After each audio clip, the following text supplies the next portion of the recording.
Aquele momento que para mim é importantíssimo a gente aprender sobre a nossa saúde, porque a gente precisa cuidar bem do nosso corpo. E eu sou muito grata pelo privilégio de receber aqui os melhores médicos que a gente tem no país para trazerem assuntos pertinentes, que fazem parte do nosso dia a dia. E pensando em você, sabe? Um dos assuntos mais solicitados aqui no programa é a saúde íntima feminina. E por mais que as mulheres sejam atentas à saúde, até mais atentas que os homens, ainda surgem muitas dúvidas quanto aos cuidados ginecológicos que a gente deve ter nas diferentes etapas da vida, né? Se você tem alguma pergunta, se tem algo te incomodando, e eu sei que muitas vezes você não consegue um especialista na sua cidade, pode mandar pra gente. Pode ser via WhatsApp no 11 950 45 18 40 ou pelo chat lá no YouTube. Se você está assistindo pelo YouTube, o nosso canal que fica ao vivo lá no YouTube, manda por lá também. E para receber as questões, eu recebo a doutora Paula Fatbeck, que é uma ginecologista maravilhosa. Seja muito bem-vinda e tem sempre muita boa vontade de nos ajudar aqui. É um prazer. Obrigada e parabéns. Com saudade de vir aqui. A gente também. Eu acho muito bom quando você vem. Mas eu vou, antes da gente começar, eu tenho que ir aqui, gente? Eu posso começar? Ai, que bom. Deixa eu começar, porque elas fizeram o sinalzinho, eu fiquei meio perdida. Mas vamos lá. Vamos conversar, porque já tem perguntas, sabe, doutora? As meninas já mandaram, já tem dúvidas aí. E saúde feminina é interessante porque, por mais que a gente se cuide, foi como eu falei na abertura, a gente sempre tem uma coisinha ou outra para ajustar, né? Tem exames que a gente não pode ser negligente, não é verdade? Sim, e depende muito da fase que a mulher está, né? Então, a gente tem aí alguns exames de rotina, né? Outros não tão rotina assim, né? Que são específicos e depende muito da idade e da fase de cada mulher. Então, vamos lá. Vamos começar já com as perguntas, para não fazer nenhuma pergunta que talvez tenha sido feita por você. Vou pedir para a produção já colocar na tela. A gente hoje vai trabalhar assim. Você é a entrevistadora, tá? Então, pode mandar. Essa não se identificou, ela diz o seguinte: tenho 69 anos e o médico suspendeu a reposição hormonal por conta da idade, mas não suporto mais as ondas de calor. O que posso fazer? Esse é um mito que existe, na verdade, na reposição hormonal, de que existe esse limite de tempo que a mulher pode, né, usar a terapia hormonal.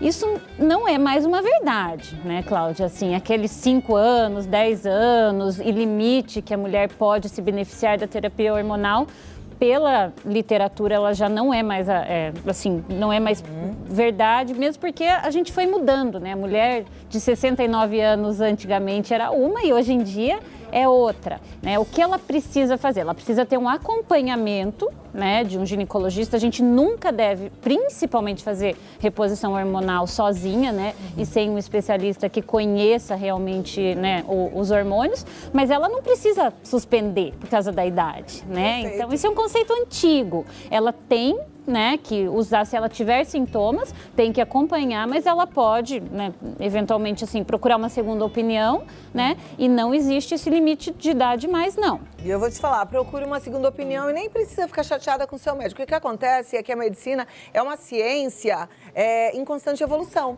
As pesquisas vão surgindo o tempo todo. Alguns médicos estão mais ocupados, talvez, com o consultório, outros são muito estudiosos, o que eu acho que todos deveriam ser. Doutora Paula Fatbeck, por isso que eu falo assim, que eu tenho muita alegria de receber os melhores médicos do país. Então, o que a gente traz aqui é profissional que estuda, que está a par das novidades. E hoje a gente já sabe que reposição hormonal tem até uma questão protetiva para o organismo feminino, não é? Perfeito. Então, assim, existe a proteção cardiovascular, existe a questão óssea, né? A questão até de bem-estar, né? Então, depressão, ansiedade, tudo isso, né? Incontinência urinária, né? Então, se a gente for listar todos os benefícios, né, que ela tem, é óbvio que com cuidado, né? Então, e até, assim, alguns colegas até acabam preferindo, né, por N razões, suspender, né? A gente tem que respeitar, né? Mas, assim, você não tem mais realmente esse conceito estabelecido. Se você quiser fazer a reposição hormonal, você deve continuar assim e você vai continuar tendo os benefícios. Maravilha. Próxima pergunta, vamos lá para a tela. Deixa eu ver se a produção já coloca aí. Sandra, de Santa Catarina. Estou na menopausa há anos. Tenho varizes pélvicas e sempre me ataca aquela infecção urinária repetitiva, principalmente ao pegar peso e andar muito. Isso é normal? O que acontece? A menopausa, né, ela faz com que a mulher perda, todos, assim, a resposta hormonal em todos os órgãos e sistemas, né?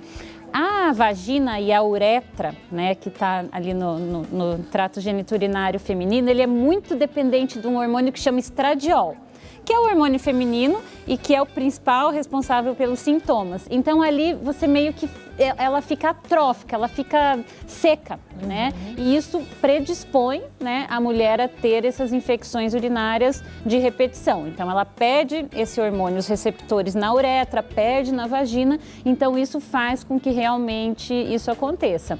A reposição hormonal tópica, né, que é uma reposição de muito baixa dose, mas só vaginal, ela tem uma melhora aí muito significativa nesses sintomas. Uma outra medida é o laser vaginal, né, que hoje em dia, assim, tá tão na moda e realmente o benefício aí para a questão de perda urinária e esses sintomas de infecções repetidas do trato urinário, a gente também tem um benefício muito grande, né, e combinado ainda mais. Perfeito. Olha lá, tem que cuidar. É comum, mas não precisa acontecer com você, né? Exato. A gente pode tratar, então vamos embora buscar a solução. Agora sim, eu preciso dar um recadinho, eu volto daqui a 2 minutos, tá?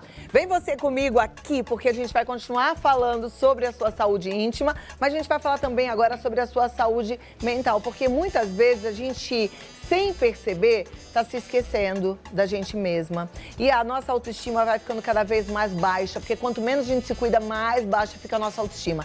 Para! Porque senão você pode até adoecer. Eu quero que você olhe pra você, que você volte a se amar. E as perguntas das meninas. Você vê que tem muita gente nessa fase da menopausa, né? Sim. Eu acho que essa é uma fase que incomoda muito as mulheres. Eu acho que até mais do que a entrada na vida adulta, não é? Ah, é a fase mais delicada para a mulher. Eu acho que é uma transição, assim, é abrupta, né? Então, acontecem mudanças generalizadas, né? E nem sempre a gente está pronto, né? Mudanças no corpo todo, mas mudança também na vida, né? Porque muitas vezes a gente experimenta essa fase com o ninho vazio, porque os filhos casam, vão embora, porque de repente você parou de trabalhar, enfim, muitas questões. Então a gente tem que ficar atenta aí pra gente continuar mantendo o nosso corpo e a nossa mente saudáveis. Vamos lá, próxima pergunta já vai pra tela. Você que mandou, muito obrigada. Você que está interagindo através do YouTube também.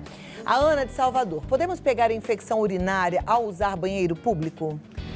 Sabe que essa é uma pergunta muito comum e uma vez eu li um artigo de uma ginecologista muito conhecida em urogineco e ela estava falando exatamente isso. Se a gente soubesse o quanto isso é pouco provável, a gente não precisaria nem se preocupar, porque a gente às vezes vai usar o banheiro público, né? Então se preocupa e você tem que meio que se equilibrar, né? Para você não encostar em nada e daí acaba virando aquela bagunça, né? Nos banheiros. Aquela nojeira. Aquela nojeira. Eu fico indignada. Eu vou fazer um pedido aqui em rede nacional. Meninas, usem o banheiro público como se fosse o da sua casa, né? Ah, eu não vou sentar no vaso. Ok, depois seca aquela tampa, pelo amor de Deus, ninguém merece. Exato. Né? Que é horrível. Eu acho que banheiro masculino é mais limpo do que feminino. Sim, e isso, assim, é muito pouco provável. Você tem que, assim, realmente estar com uma lesão ativa ali, que tenha uma bactéria presente. Então, assim, é muito pouco provável que isso aconteça. Então, assim,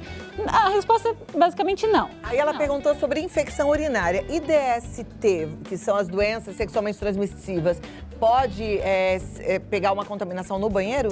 Também é muito difícil, né, Cláudia? Você tem que ter realmente, assim, um contato sexual, né? Seja, assim, muito mais íntimo para que você pegue mesmo uma DST, né? A não ser que você tenha uma porta de entrada, né? Daí eu falei, talvez uma lesão muito grave ali, né? Que tem uma porta de entrada bacteriana, que seja, mas assim, também é muito pouco provável. Vamos lá, próxima pergunta, já na tela, Rosa Maria de Fortaleza. Aos 26 anos, fiz esterectomia e iniciei a reposição hormonal. Só que o hormônio que eu tomava, Estrevagel, eu não encontro mais. O que faço?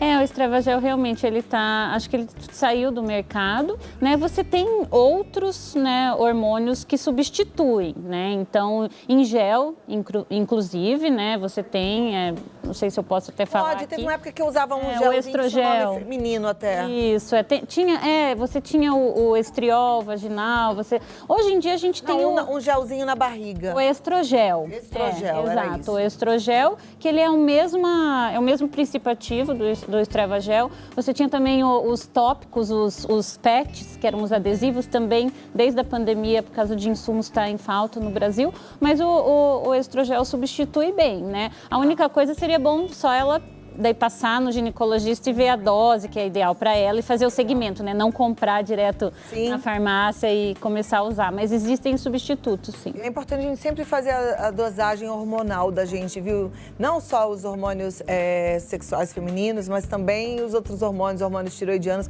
Às vezes a gente confunde aí, acha que tá triste, que tá com depressão, que tá engordando por conta da pandemia e de repente tá com hipotiroidismo, coisinhas que a gente pode ajustar se você passar no médico. Tem que ir ao médico, gente. Não adianta ficar só aí querendo adivinhar as suas questões, né? E muito menos convivendo com dor. Me dá mais 2 minutos, tem mais perguntas chegando e eu volto já já, tá bom? Vem cá você comigo. Tá bom o programa, não tá? Gosta do assunto? Manda pra mim também, quero saber a sua opinião. Vamos lá com mais perguntas na tela. Produção, pode soltar. Se você tá pelo YouTube, participe lá através do nosso chat. Depois eu vou lá ver as perguntas, depois a doutora vai ver também, hein? Maria de Atibaia, tenho 55 anos e gostaria de saber se tenho que fazer reposição hormonal, já que não tenho aqueles sintomas ruins da menopausa. Não, a reposição hormonal ela não é obrigatória, né? Então, o principal é o que ela falou, são os sintomas, né? Então, sintomas que incomodam. Mas muitas vezes, esses sintomas, eles não são também tão perceptíveis, né? Então, a gente tem que ver a questão realmente, como ela tá de energia, né? Como que tá a questão de memória, como tá a questão de óssea dela, vaginal, a própria infecção urinária, perda vaginal, né? Então a gente às vezes acha que a menopausa ela se baseia mais nos calores, né? Então, eu não tenho calor, eu não tenho sintomas, mas nem sempre é assim, né? Os calores, os fogachos, eles são um dos sintomas, né? E que acabam chamando mais a atenção. Mas ela tem que avaliar como um todo, né? Não tem mesmo sintomas? Não tem. Se não tem, ela não é obrigatório também a reposição, né? Mas faça seus exames, porque a doutora Paula estava falando de várias questões, e aí são exames que a gente precisa fazer, inclusive a densitometria óssea, né? Você falou para ver aí a questão dos ossos, para evitar a osteopenia e a osteoporose. Vamos lá para a próxima pergunta, então. A Mariane, de São Paulo, como tratar a foliculite na região íntima? Esse é um assunto mais dermatológico, né? Mas o ginecologista também pode ajudar. A foliculite a gente tem algumas causas, né? Então, como tudo na medicina, basicamente ela vê a causa por que ela está tendo essas foliculites, né? Então, existe uma predisposição, existem algumas alterações do pH, algumas bactérias, às vezes hábitos dela estar usando alguns produtos que não são próprios ali para a região íntima, que alteram, né, a microbiota vaginal. Então, a causa ela é muito importante. Uma melhora que a gente tem muito significativa com foliculite é o laser, né? Porque muitas vezes ele está relacionado mais com o metabolismo ali do crescimento dos pelos. A depilação ali na a laser, né? Então, a depilação a laser, ela melhora muito, né? Principalmente adolescentes que têm de repetição, ajuda bastante. Próxima pergunta, vamos lá. Conferir, da Kelly de Anápolis.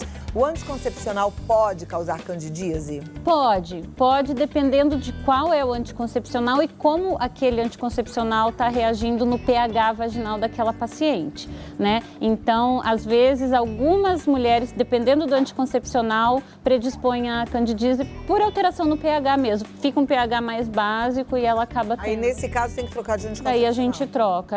Às vezes, você exclui o estradiol, você vai só para uma progesterona, né? Então, você muda a via, né? Então, é comum mudar o pH quando a gente precisa tomar um antibiótico, né? Perfeito. Então, às vezes, assim, pós, né, algum tratamento antibiótico, cirúrgico, a gente tem, né, bastante infecção por cândida, né? Então, realmente pode acontecer sim. Perfeito. Próxima pergunta, vamos lá. Da Rose, de Cuiabá, no Mato Grosso. Fiz tratamento com químio e radioterapia e minha libido está abaixo de 0. Não posso tomar hormônios. Como cuidar dessa questão? Aí a gente realmente, tendo uma contraindicação, né, oncológica, o tratamento ele é um pouco mais complicado. Existem fitoterápicos né, que fazem uma conversão hormonal bastante significativa. Existem alguns produtos, por exemplo, de hidratação, né, vaginal, que ajudam, porque muitas vezes você tem um ressecamento muito grande, então a mulher ela tem dor durante a relação, né, então isso consequentemente leva a uma queda da libido, né. O próprio laser às vezes pode ajudar, mas existem assim medicações alternativas. Infelizmente não é o mesmo resultado, né, mas a gente costuma ter aí assim uma melhora assim.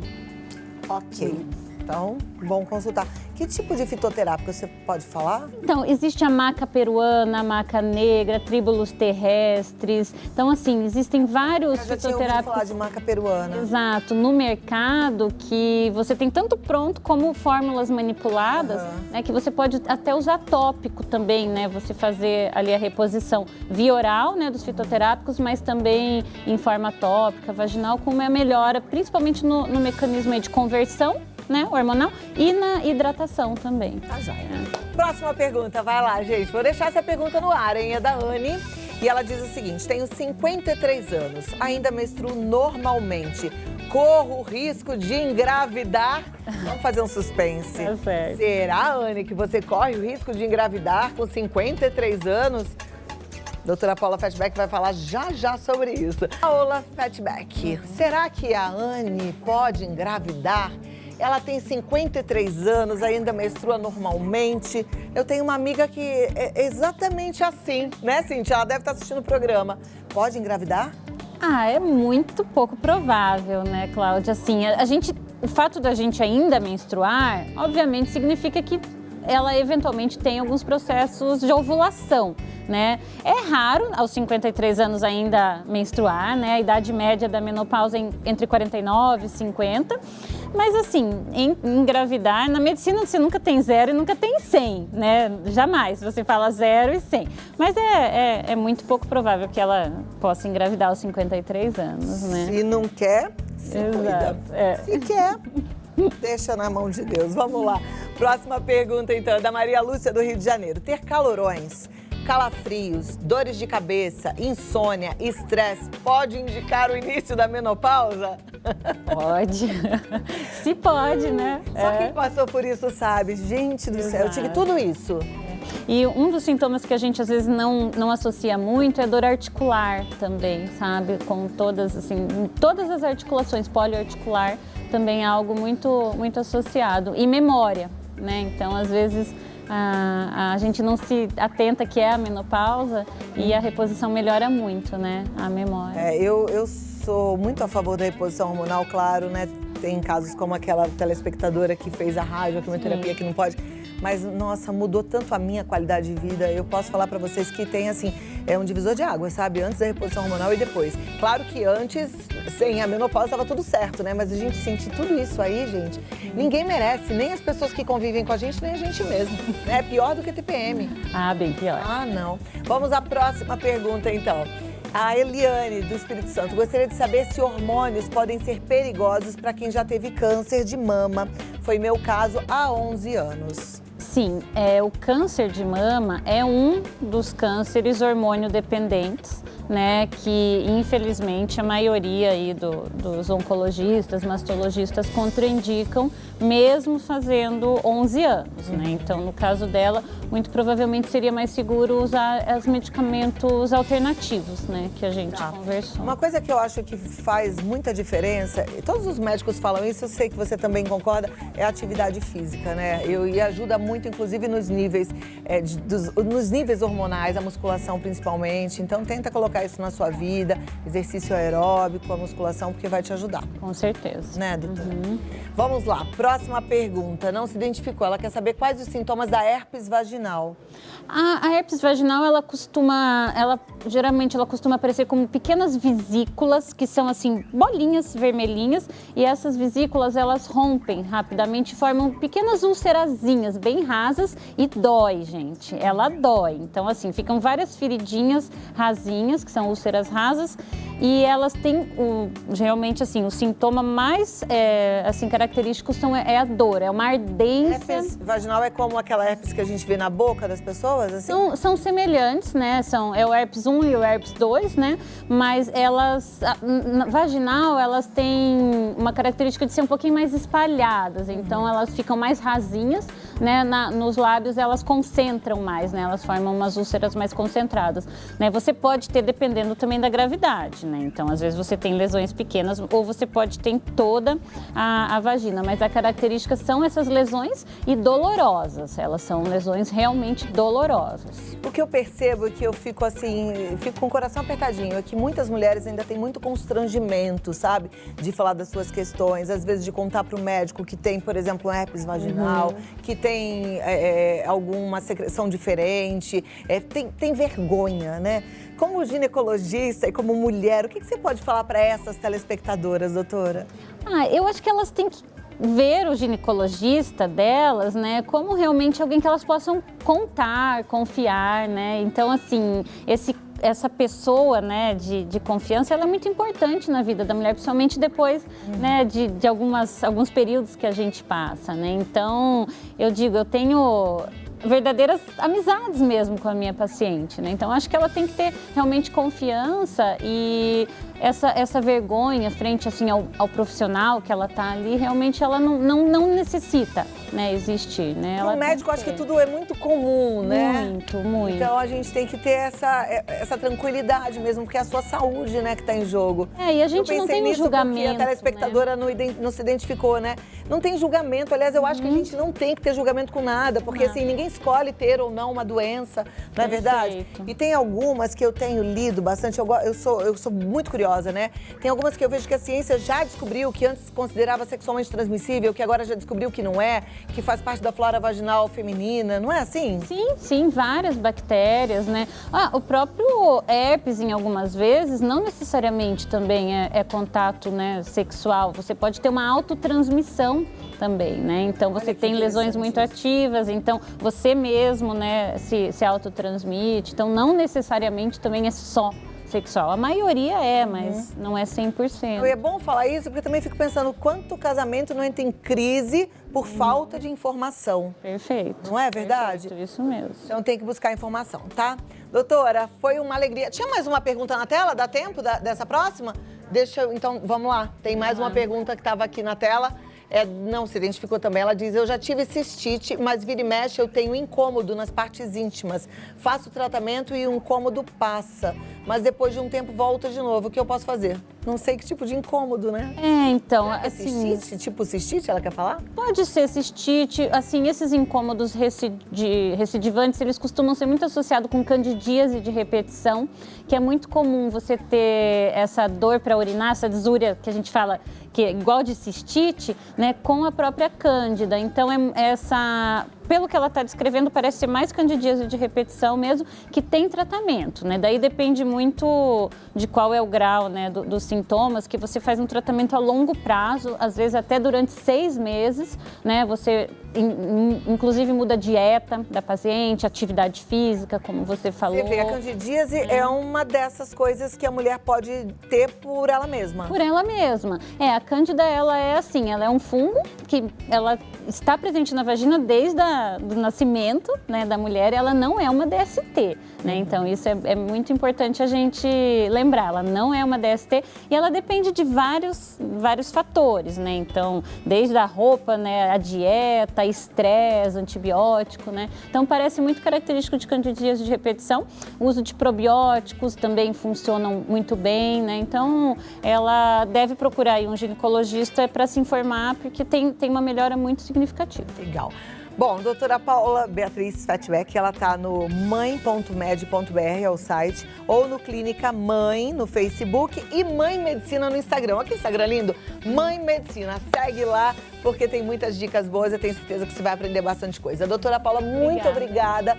Até a próxima com um baita abraço, assim, que a gente tá com saudade de abraçar, né? Nem faz. Mas foi muito bom revê-la, tá bom? Prazer. Agora vamos lá, vamos continuar o nosso programa. Tem muita coisa boa, inclusive a gente vai aprender a fazer reciclagem, dando um toque diferente de rústico nas pecinhas que iriam pro lixo. Então segura aí, porque você vai ajudar o meio ambiente e vai, de repente, economizar uma boa grana, até ganhar um bom dinheiro. Quem sabe você faz para vender.